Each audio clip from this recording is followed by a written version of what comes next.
Hello, I'm Ranice.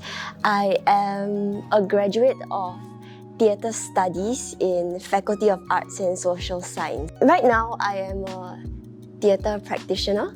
I founded my own group called WUSHIREN Theatre. I'm also on the national team for traditional Taiji. Recently, I've also been traveling a lot to the different premieres for Amoeba, where I am the lead actress.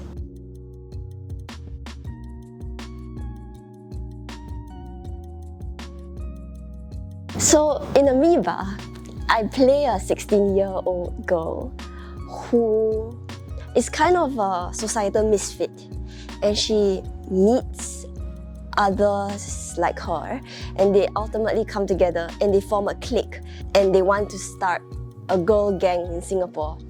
Along the way, they experience events that I guess is natural to us growing up in Singapore. I'm really proud of Amoeba. It was one of those very special projects where I felt my life experience funneled into the character. I grew up always feeling like I was on the outside looking in, and I really enjoyed doing that.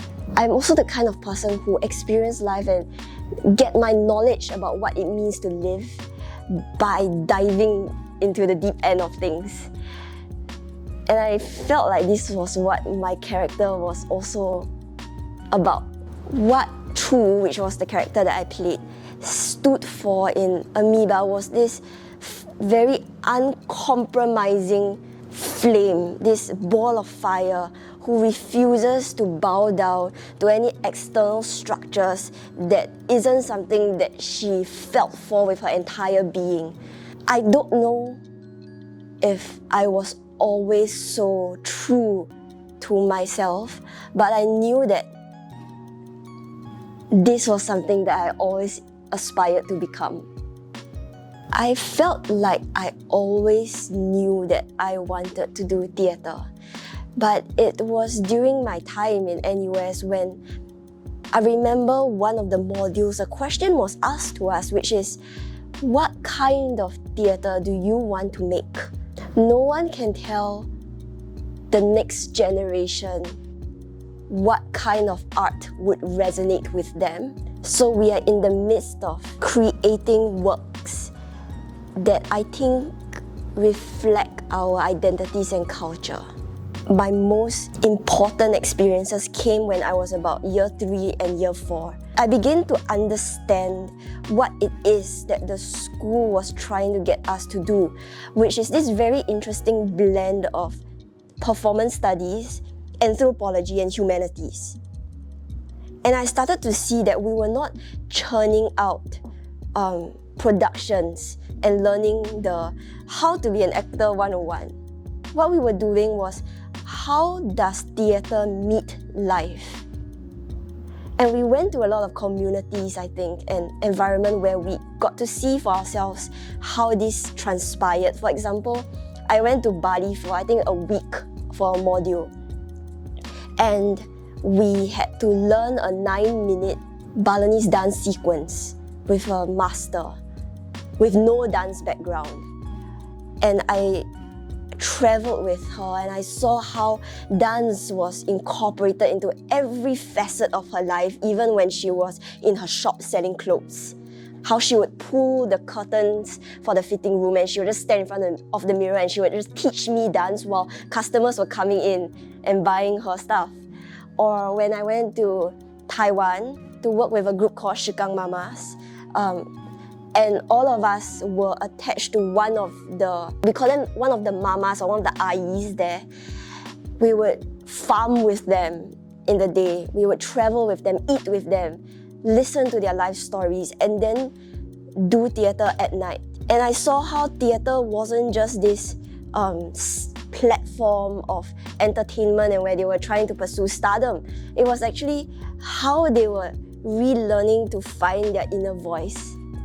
I think a lot of these kind of experiences made me come out of FASS and theatre studies being like, it's not enough to just put out production after production. We need to still stay true to this spirit of investigation and research and to see how theatre can permeate life. And only then maybe we can stay relevant to whatever is outside the studio room. As long as you choose to be an artist, actually no matter which country you are in, you are choosing an unconventional path. And in Singapore especially, because I think Singaporeans value what is tangible a lot. So we are, as artists, always wrestling with our own identities. Things like culture, dreams, emotions, imagination. These are things that we can't see or touch. But these are the material, almost, that we work with on a daily basis. And so sometimes it can feel like, what do I need to do to make my craft and myself real in Singapore? That's a question that I think I am always asking every day. Sometimes when I am working on a project, I get this sense that I am completely where I am meant to be, doing what I want to do.